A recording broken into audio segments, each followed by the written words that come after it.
Happy 2-Minute Tuesday. This is Mark Kordick, your vision for the Unreached, joining you from a perch near Cowboy Stadium. Let's review good news stories of those who've pledged themselves to heaven for the gospel. Let's visit believers in Uzbekistan, Libya, and Lindale, Texas.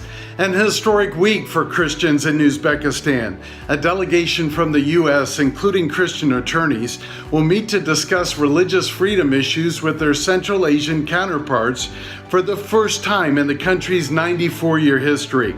The State Department lists the country as one of particular concern for their numerous violations of religious freedom, along with such countries as North Korea, Somalia, and Sudan.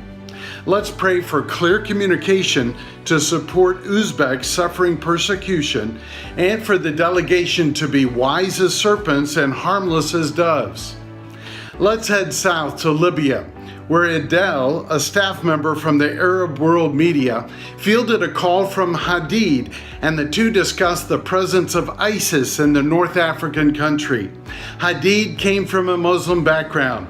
He was confused about the source of such unmitigated evil.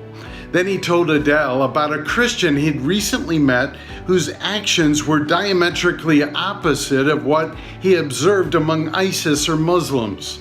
Hadid was impressed with his new friend's kindness and honesty.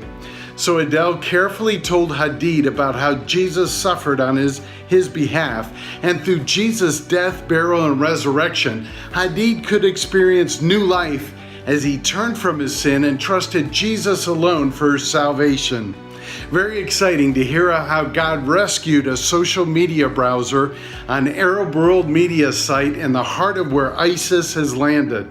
Finally, let's take a moment to remember those who've gone before us as missions mobilizers. The late Keith Green was not only a multi-talented musician, he partnered with Youth with a Mission to send 100,000 believers to the Unreached within 5 years. His message was go, saying if you're not specifically called to stay home, you're called to go. But at age 28, Keith tragically died in a plane accident with 2 of his children. Yet his dream of sending 100,000 missionaries to the Unreached was fulfilled in 5 years through an anointed Keith Green Memorial Concert Tour to 100 cities. And thank God I was one of those touched some 35 years ago and determined to reach the unreached with my life. Thanks to Dave Gustafson of Global Resources for sharing Keith's story.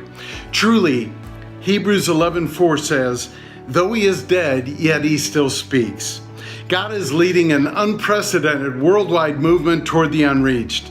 This has been 2-Minute Tuesday, stories of courageous Christians sharing God's love with the unreached.